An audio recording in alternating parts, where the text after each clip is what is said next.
Well, I just want to say again that we stand with the state of Israel. They came under a brutal terrorist attack at the hands of Iranian-backed Hamas terrorists. Iran is already celebrating that. Of course, Iran funds Hamas. The Biden administration's made that a lot easier by being weak on sanctions and even doing $6 billion. Israel has every right to defend itself, and they should really do what it takes to root out Hamas once and for all. I mean, I think that there's typically these things happen. Israel starts to respond, the media gets upset at them. But this was really, and who knows how many people ultimately are going to end up being killed on that. But already what's reported, the proportion of Israel of that would be the equivalent of like over 1,000 people being killed in the United States in terrorist attack. We would never sit idly by on that. Second thing, I have in Iowa today a bunch of my former staff from governor, Congress that have paid their own way to come all the way up to Iowa to be able to go knock on people's doors and to tell them why they think their former boss should be the next president of the United States. But I think it's something that is positive in the sense that, you know, not every candidate has that, obviously. We've got people that are motivated to do it, and I think it's going to be meaningful and impactful for a lot of these people as they see these folks from Florida show up on their front door. And for those of you who are Iowans, this is way colder than we usually have the first week of October. We're still in hurricane season, for Pete's sake, in Florida. So, you got anything? Yeah, so Iowa's legislature just passed a new fetal heartbeat bill. Again, it's being taken to the Supreme Court. What action do you deem is necessary to protect the right to life? And do you think a federal ban would impede on states' rights? I disagree with former President Trump, who attacked heartbeat legislation as, quote, a terrible thing. I think that protections for life are positive. I've said from the beginning, I think that's bottom up. I think local and state are going to be where the money is on that.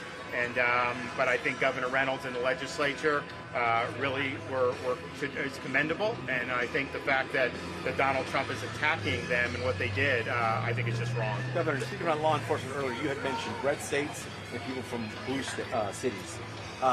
Secondly, can you elaborate more on that? And secondly, can you tell us if what you've done in Florida for law enforcement, enticing them, giving bonuses, can that be done at a federal level? Well, a couple things. So, you know, I think because you actually have red states that have some of these crazy cities, and they go haywire, and then you have blue states that have red jurisdictions that do fine.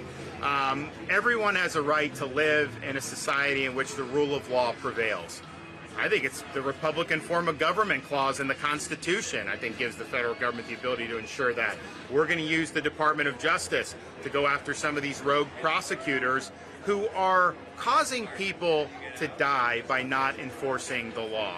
I mean, you see some of the worst crimes happen, and then they go back and they say, oh, they were arrested 12 times and nobody ever held them accountable. They just put them right back on the street.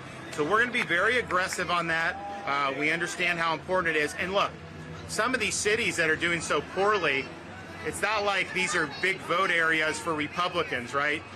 Baltimore, Philadelphia. But you can't have a successful country if every major city in this country is crumbling because of high crime. And the thing is, this is shooting ourselves in the foot by allowing that to happen. This didn't just happen. This is a direct result of the bad policies. Governor, on a situation like today's in Israel, if the Israelis were to ask for U.S. troops to help, is that something you would want?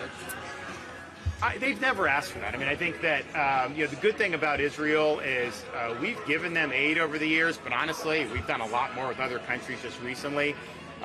They want to fight their own fights. I think it's important for us to stand with them, to let the world know we stand with them, and to back them when they're taking action. So I don't anticipate that would be necessary, but clearly they are our strongest ally in the Middle East. They work very hard to be able to protect their people because they're in a dangerous neighborhood, and they've known they've had to do this for a number of years. How do you think the Biden administration should respond to the situation? Obviously, it's still developing. Has he made a statement yet, the president? Because I came here, he had not said anything, and this started happening last. So he has put out something, because I saw a national security advisor or somebody. But okay, so he has. Look, he needs to speak. This is a time for moral clarity. This is a time for the President of the United States to say unequivocally, we stand with the people of Israel. We stand with Prime Minister Netanyahu, who I know he doesn't always get along with, and say, you cannot have terrorists raining down rockets on your civilian population, going into these communities and killing people in hand-to-hand situations. That is totally unacceptable. And so we've got to be very clear on that as Americans, and he needs to make sure that he is doing moral clarity. I thought that there was a statement came out from one of the State Department bureaucracies locally there saying, don't respond with anything. Like, that's absurd. When you have Hamas terrorists, Iranian-funded militants, the only thing they are going to respond to is lethal force. We'll see you at the next stop.